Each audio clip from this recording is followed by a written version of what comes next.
Hello, welcome to this course ELEC2544 E-commerce and FinTech. This session is about encryption. Encryption is very important, and the importance was not because of internet. For long times ago, in the Roman Empire war time, they already used encryption. They used a method called Caesar crypto. They simply shift the character to a few space. For example, B shift by 3 space, C, D, E, and now B become E. Another character like D become D, E, F, G, so D become G. Right? So the message, for example, the quick brown fox jump over the lazy dog, each of those characters will be shifted by 3 spaces. Okay? T will become W, H become K, E become H, and so on. So it becomes a message that you cannot understand. W, K, H, T, X, L, F, N, and so on. Okay? But after you receive this message, and then you reverse this process. W return to T, and then K return to H, and H return to E. Then you can resume the original message. But there are pros and cons in this type of encryptions. First, it is simple. Even in the Roman times period, they can use manual conversions to do this type of encryptions and decryptions. And it's quite fast. You simply just shift the character. However, because it's too simple, it's very easy for the hackers to break your encryption algorithm. Because in normal English, there is certain statistics and probability of the occurrence of different characters. For example, the characters like A, E, I, O, U will occur more often than other characters like Z and Y. Then you can make use of statistics to guess what are the characters, and then you can then guess what is the value of K, where K is the number of space that they shift. And very often this K can be a variable. For example, the K for the message between you and me could be equals to 3, and then another K could be equals to 5 when I talk to another student. So this is the idea of key. Okay, we use different key to encrypt the message for different people. So we make use of the same algorithm. For example, shifting the character is the algorithm, and then different key equals to 3, then the message will be encrypted by shifting the character by 3, and then decrypted by reversing the shift by 3 again, and then we can recover the original message. And when the key is K equals to 5, then the shift number is different. Okay, that is so simple. And the problem is how to deliver the key, how to tell the recipient the value of key, and how to tell your recipients what is the value of this key. If we also pass the key together with the message, well, someone in the middle who can take this message will know your key as well. Okay? So we need to think of a methods that pass the key to the destinations in a secure way. And by the way, what are the problems that we may encounter in the data communications? So what are the pains in data security? Let me use these 4 words: privacy, authentications, integrity, and non-repudiation to summarize the pain, P-A-I-N, for you. And I hope this word pain can also help you to remember these 4 important aspects easier. P for privacy, A for authentications, I for integrity, and N for non-repudiations. Okay. First, privacy, P. We don't want your data or the message sent from the source to the destinations to be seen by anyone. Okay, so this is the idea of privacy. Authentications means that we want to make sure that the one who sent the message or the one who can authorize to get into the database are the right person. Okay, so this is the concept of authentications. And so these 2 are independent. We can have authorized persons to announce some public message, and so they don't need any privacy protections on the message itself. Or in another case, you don't care who sent the message. It can be even anonymous. You don't need to authenticate the identity of the sender, but you're concerned about the privacy. You make sure that the data is secure. Another important aspect is data integrity. We want to make sure that the data, the message sent from the senders to the recipients are not altered. Okay, it's the original copy. Nobody in the middle will change the message. In this way, we can achieve non-repudiation. Non-repudiation means that nobody in these transactions can deny that whether they have sent the message or received the message. This is very important. For example, in online shopping, the buyers have placed an order to the seller. Then what if the buyer refuses or deny that they have made this order, and then the shops have sent out the goods? Or in other way, the buyer have not purchased that product at all. Or if the seller insists, claiming that the buyer have sent the order to them and then they send out the goods, then in this case, who are telling the truth and telling the lies? So we need a mechanism to ensure that if there is some message sent between the sender and the recipients, we need a way to protect and ensure that this transactions is not altered by anyone, and also nobody can deny this transaction. Let's talk about a simple one called symmetric key encryptions. So symmetric key encryptions means that we are using the same key to do encryptions in the sender side and also do the decryptions in the recipient side. So the character 3 in Caesar crypto is an example of a private key that will be shared between the sender and the recipient. But the limitations of using a same symmetric key is that how can we distribute the key from the sender to the recipients? So if we put the key in the envelope together with letter and then send to the recipients, if this letter is stolen by the hacker, so they have the message and the key, and then they can recover the original message. So we need to think of a way to separate these transactions. We send the message and the key separately. And perhaps when you open a bank account, you will receive your ATM card, and also you will receive the PIN, but these two envelopes will be sent in different time on different date, so that it makes sure that it won't be collected by the hacker at the same time. So how can we transmit the key to the recipient in a safe way? Perhaps we can make use of similar arrangement. Send you the message through email and then mail an envelope with the key, which is the PIN number, to you by post. Okay, then you receive this letter a few days later, and then you can decode your message. However, then this will make e-commerce less attractive. You cannot do instant transactions. You need to wait for a few days to wait for the key, which is not possible. So can we also send the key through the same channel but also in a protected manner? Let's see this video which shows you how. Now we have a private key.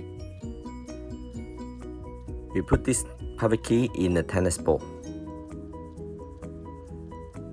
and we lock this tennis ball by a sender lock. So the sender sends this tennis ball to the receiver, and on the receiver side, receiver use the receiver lock to lock this tennis ball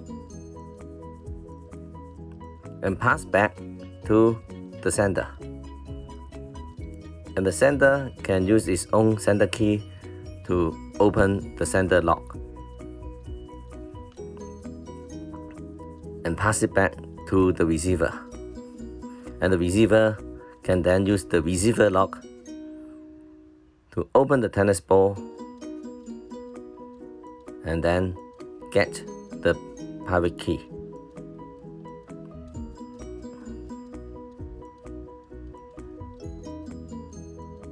any point in the future, when the sender wants to pass a private message to the receiver, it encrypts this private message using the private key and put in the tennis ball locked by the private key lock, and pass this tennis ball to the receiver. Because the receiver have the private key already, so receiver can make use of the private key to open the tennis ball and then get back the original private message.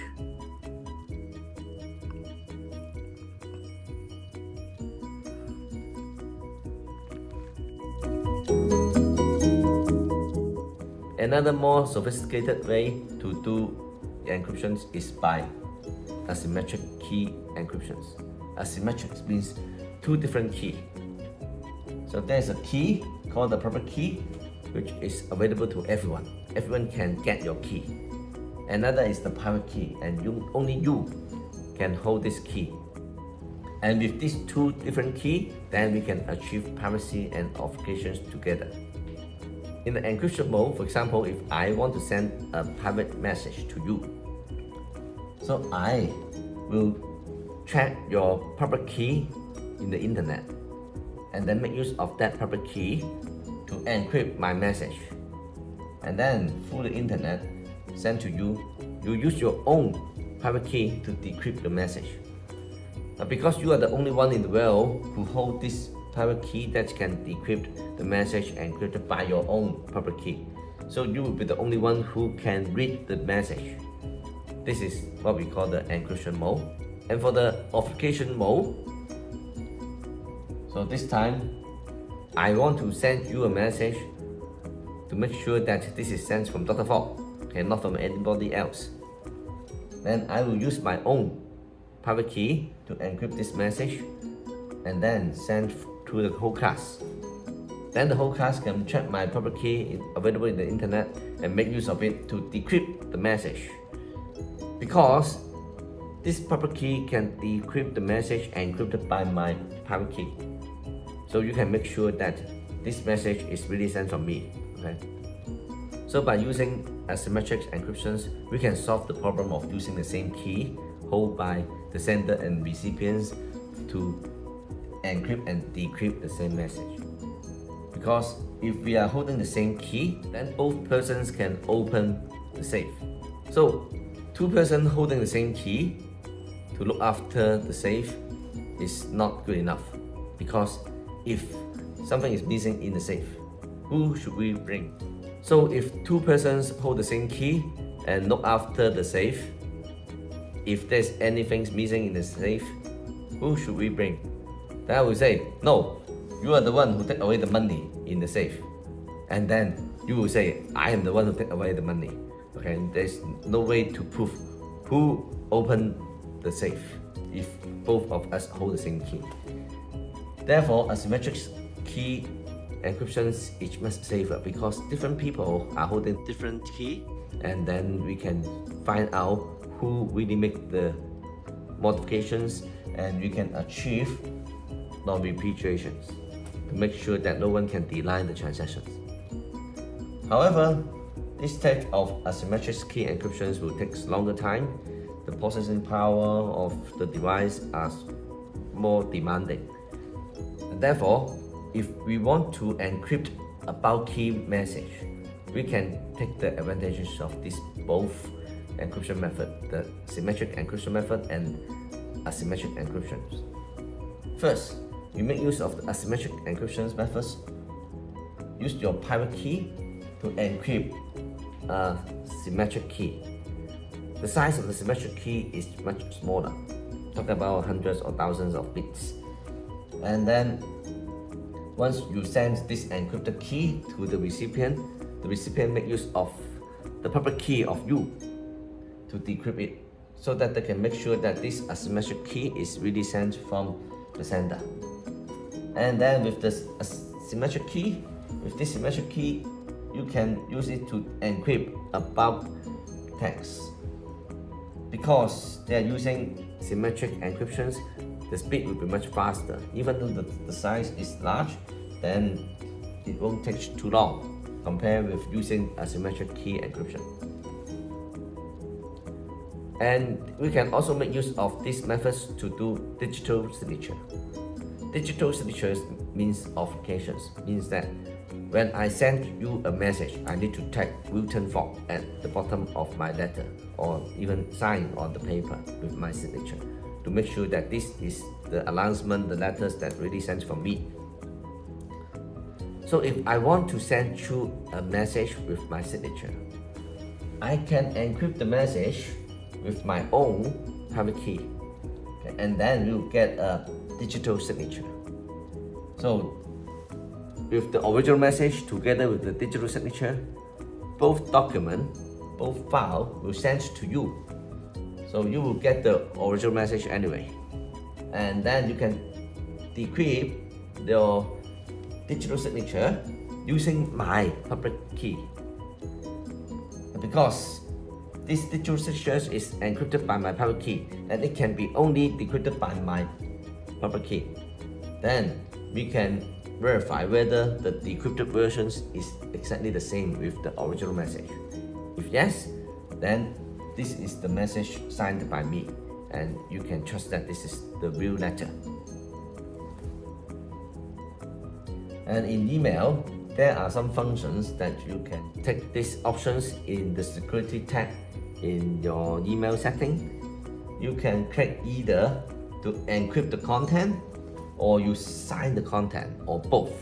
As I introduced earlier, encryptions and authentications are two independent processes. Okay, you can choose either one of those or both.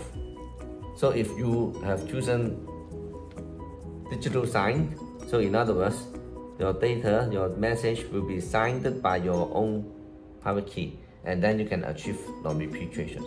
The recipient receives your letter and then decrypted by your public key, but then you cannot deny that you have not sent out this letter, because this letter has been encrypted by your private key.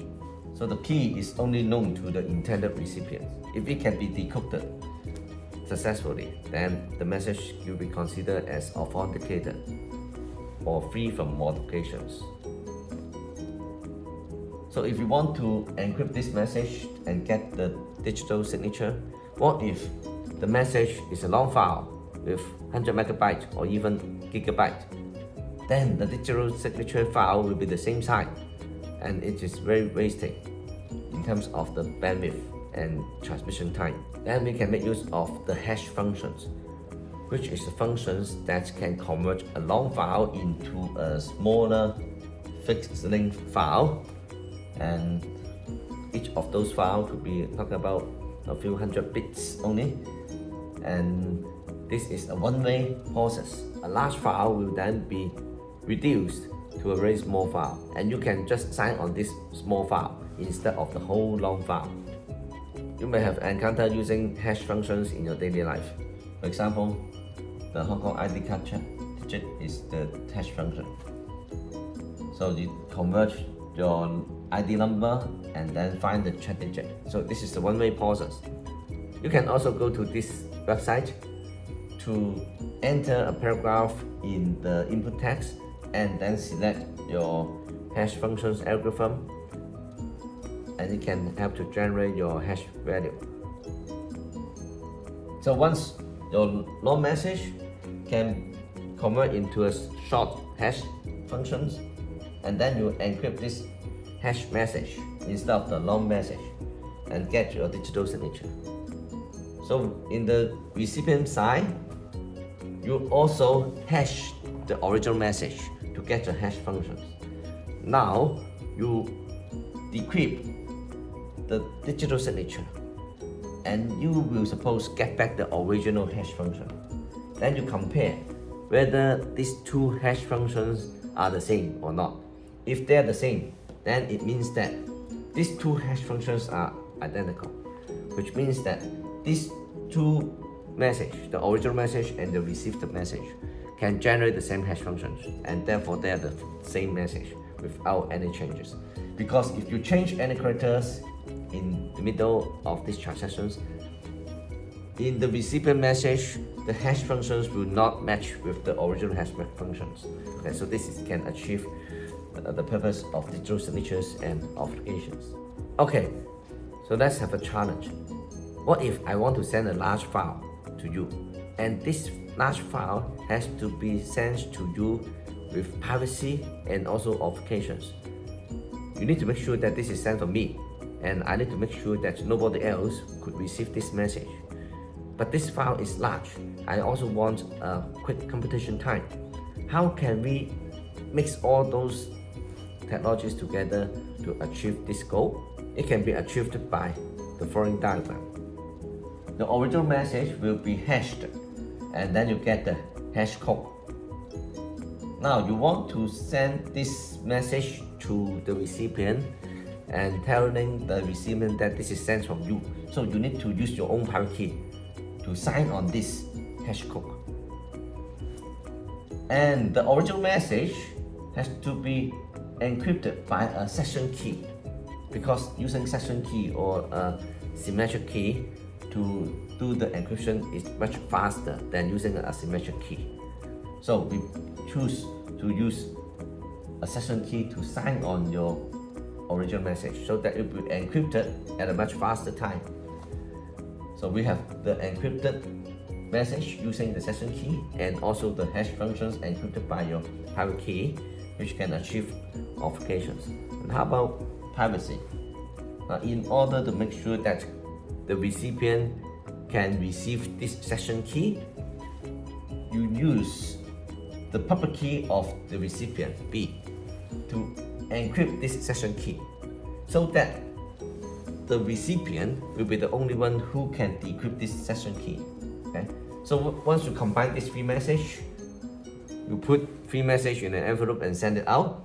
So in the recipient side, first of all, he recover the session key by using his own private key. Don't worry, he is the only one who holds this private key, and he is the only one who can get back the session key and therefore decrypt your encrypted message with the session key and get back the original message. So this can achieve privacy and also a fast encryptions. Then how to make sure that this letter is sent from A? So remember, we have encrypted the hash code using the sender's private key. So once we can recover the original message, we make use of the same hash functions, and then we make use of the sender's public key to decrypt the hash code and compare whether these two hash codes are the same. If these two hash codes are the same, it means that the hash data that's encrypted from the message is really sent from A, because it is encrypted by the private key of A. And now you can decrypt it by A's private key, and it matches with the hash functions that you just recover from the original message. So by doing so, you can make sure that A send a message to B, which can ensure privacy and encryption at the same time. The speed is fast because session key is being used. Okay, so this is a summary. In the channel communications, talking about sending a message through the internet, we need to achieve 4 major objectives: privacy, authentications, integrity, and non-repeat traces. And in the next sections, we'll talk about the client and server security. See you.